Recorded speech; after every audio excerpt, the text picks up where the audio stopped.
কথা বলি সরকার বলছি।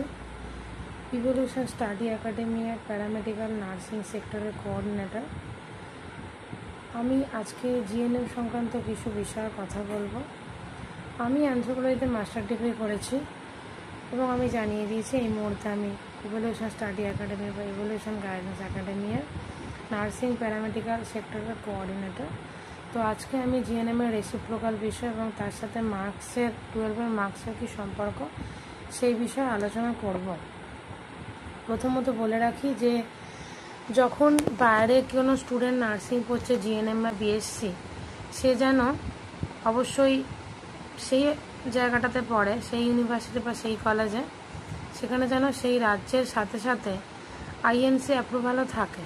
ইন্ডিয়ান নার্সিং কাউন্সিল অ্যাপ্রুভাল না থাকলে সে কিন্তু পারবে না ওয়েস্ট বেঙ্গলে এসে সরকারি কন্ট্রাকচুয়াল বা সরকারি পার্মানেন্ট জব পেতে, কোনোভাবেই সে সম্ভবপর হবে না। তাই জন্য বাইরে পড়তে গেলে অবশ্যই দেখে রাখতে হবে যে সেই কলেজটা বা সেই ইউনিভার্সিটিটা যেন আইএনসি অ্যাপ্রুভড হয়, তার সেখানকার কাউন্সিলের সাথেও তার সাথে যেন ইন্ডিয়ান নার্সিং কাউন্সিলের অ্যাপ্রুভাল থাকে, জিএনএম ও বিএসসি দুটো ক্ষেত্রে। এক্ষেত্রে বললে কি ডব্লিউবিএনসি যেমন আগে ওয়েস্ট বেঙ্গল নার্সিং কাউন্সিলের সাথেও তার সাথে যেন ইন্ডিয়ান নার্সিং কাউন্সিলের অ্যাপ্রুভাল থাকে, জিএনএম ও বিএসসি দুটো ক্ষেত্রে।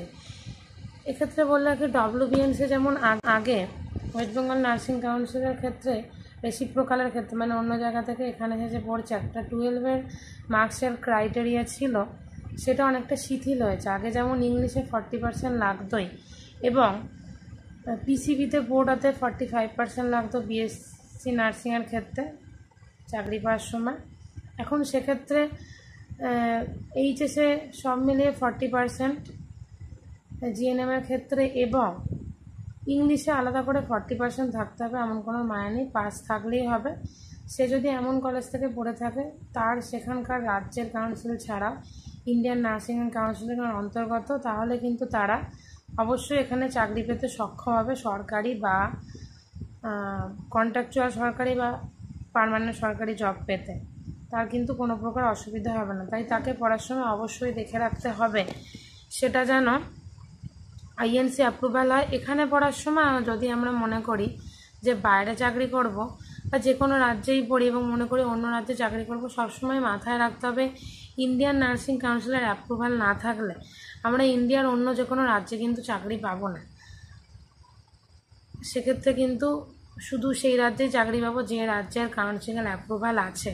তাই সবসময় সেদিকে নজর রাখতে হয় পড়ার সময় যে কলেজটায় আইএনসি অ্যাপ্রুভাল আছে কিনা রাজ্যের কাউন্সিলের সাথে। এবং আরেকটি কথা বলে রাখি যে অ্যাপ্রুভালটা কীরকমভাবে থাকতে হবে, অনেকেই প্রশ্ন করে যে কলেজটায় আইএনসি অ্যাপ্রুভাল আছে কিনা রাজ্যের কাউন্সিলের সাথে।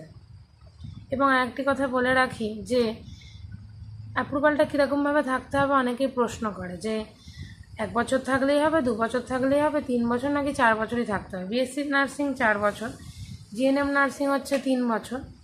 সেক্ষেত্রে 3 বছরে 3টি বছরই থাকতে হবে এমন কোনো মায়া নেই, তবে সেশনের মধ্যে যে কোনো একটা বছর থাকতেই হবে মিনিমাম, কিন্তু সেটা যেন সেশনের মধ্যে হয়।